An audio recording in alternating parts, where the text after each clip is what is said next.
Bonjour à toutes et à tous, bienvenue sur Grand Littoral TV. Aujourd'hui en ce vendredi 18 mai, et comme tous les jours et comme tous les quarts d'heure, on démarre par vos prévisions météo, avec d'abord quelques nuages matinaux, des températures bien fraîches même par endroits, surtout à l'intérieur des terres, localement dans les campagnes 3 ou 4 degrés seulement ce matin, mais la situation va nettement s'améliorer dans la journée. Le retour du soleil partout sur le littoral Côte d'Opale, même si quelques passages nuageux quand même vont se maintenir du côté de la Côte d'Opale et toujours cet air frais venu du nord. Du coup, les températures peinent à remonter. 13 degrés à Saint-Omer et au Touquet, 12 degrés à Boulogne-Calais et Dunkerque. Les prévisions complètes de la chaîne météo, bien sûr, après ce journal. On démarre d'abord cette édition sur le littoral avec l'ouverture aujourd'hui de l'événement, le festival maritime Escale à Calais jusqu'à lundi. Plusieurs grands voiliers et bateaux traditionnels sont rassemblés au bassin Carnot.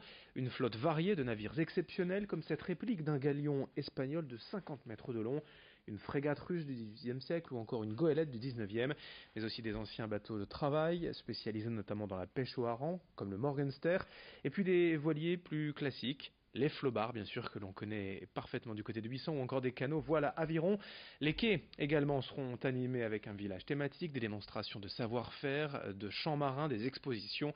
Bref, le festival Escale à Calais ces prochains jours, c'est à ne pas manquer. Tout comme l'ouverture d'ailleurs du Grand Nausicaa demain après 2 ans de travaux. Ça y est, le plus grand aquarium d'Europe ouvre enfin ses portes au public demain matin. Et la fête inaugurale, le grand soir, c'est donc ce soir 21h45 sur le parvis du Centre national de la mer. Au programme plusieurs animations et spectacles, dont un grand feu d'artifice.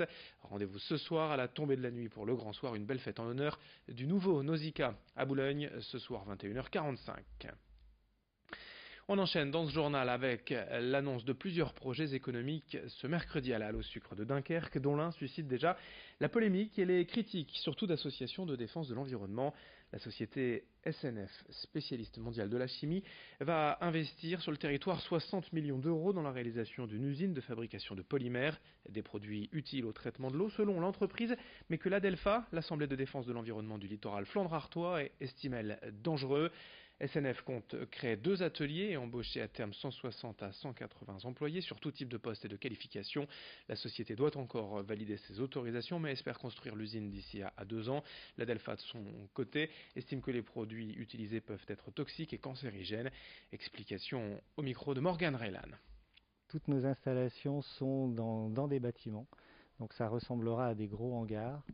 Et en termes de fabrication, sans dévoiler naturellement les secrets, c'est un procédé qui utilise de l'eau. En fait, on est les pionniers de la chimie douce, c'est-à-dire qu'on utilise des enzymes pour fabriquer le produit à basse température, à basse pression, donc qui présentent aucun risque. Et tous nos produits sont immédiatement dans la fabrication mélangés avec de l'eau. Dans la région l'an dernier, nous avons quasiment consommé autant d'électricité que ce qui a été produit. Des chiffres stables selon RTE en 2017, l'entreprise responsable des réseaux électriques en France, entre le nucléaire et les énergies fossiles, mais aussi les énergies renouvelables. La région des Hauts-de-France a depuis plusieurs années diversifié sa production, mais vous le savez sans doute, l'électricité ne peut pas être stockée. Une fois produite, elle doit être distribuée là où on en a le plus besoin, que ce soit dans les entreprises, les industries ou chez les particuliers. Pour gérer au mieux ce réseau et cette distribution, RTE intervient au quotidien, même si vous disposez chez vous de panneaux solaires ou d'une éolienne. Explication avec le délégué régional RTE, hier notre invité. Bien entendu que vous allez essayer d'utiliser au maximum votre électricité produite sur votre maison ou sur votre éolienne à côté de vous, et ça c'est normal. Par contre, vous aurez du mal à vous passer complètement du réseau électrique parce que la nuit vous n'aurez pas de soleil, le vent il n'y en aura pas tout le temps, et donc vous aurez besoin qu'à un moment donné, à un certain moment dans l'année ou dans la journée, d'avoir le réseau pour vous aider finalement à alimenter votre maison. C'est vrai à l'échelle de la maison, c'est vrai à l'échelle, je dirais, d'une agglomération, c'est vrai à l'échelle d'une région. Donc le réseau, il permet justement de pallier ces déséquilibres qui peuvent être temporaires sur certains lieux et à différentes échelles. En bref, la grève ferroviaire reprend aujourd'hui et demain à la SNCF. La direction annonce un trafic très perturbé avec dans la région un TER et Intercité sur 5, la moitié des TGV en circulation, près de 140 cars de substitution sont mis en place et comme d'habitude toutes les infos sur ter.sncf.com. On passe au grand angle de la rédaction pour vous proposer une balade originale et en hauteur, 116 marches et vue sur la mer au sommet du phare de Petit-Fort-Philippe, actuellement ouvert au public. Marie Gallo et Elisa Bellu nous font découvrir ce lieu attachant. Une spirale noire et blanche qui fend le paysage. Avec près de 3000 visiteurs par an, le phare de Petit-Fort-Philippe fait partie intégrante de l'histoire de la ville. Floriane est guide et elle nous a ouvert ses portes. Allez, c'est parti pour la montée, 107 marches. Après un petit effort, le bâtiment nous offre l'une des plus belles vues de la ville. Le phare de 29 mètres de haut, repeint en 1931 à la demande des marins, est parfois surnommé le Black and White. Inhabité depuis la mort de son dernier gardien en 2002, il regorge d'histoires à raconter. On a eu la chance en fait d'interviewer un des fils du dernier gardien, qui nous racontait que les jours de bain, tous les enfants passaient les uns après les autres.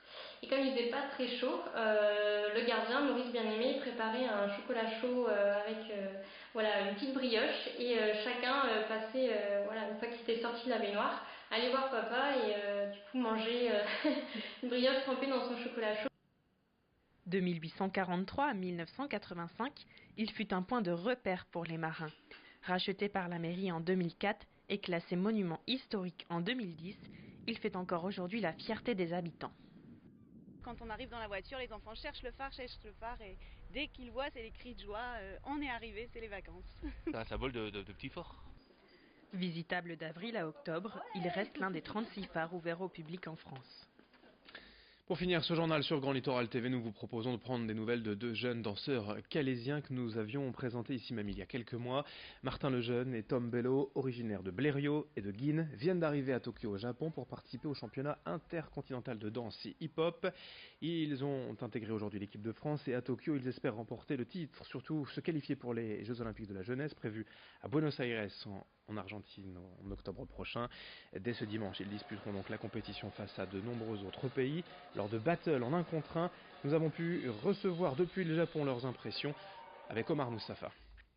C'est la première fois qu'il y a le breakdance aux Jeux Olympiques de la jeunesse. Du coup, ça fait bizarre, on se dit qu'on est les premiers à le faire.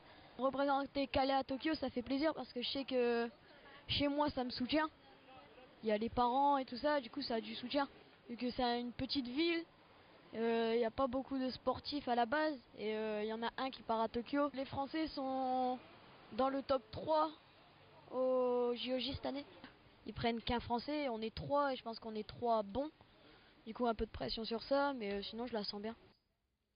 Fin de ce journal, merci à vous de l'avoir suivi. Dans un instant, vos prévisions météo sur Grand Littoral TV. Très belle journée à toutes et à tous, ensemble évidemment.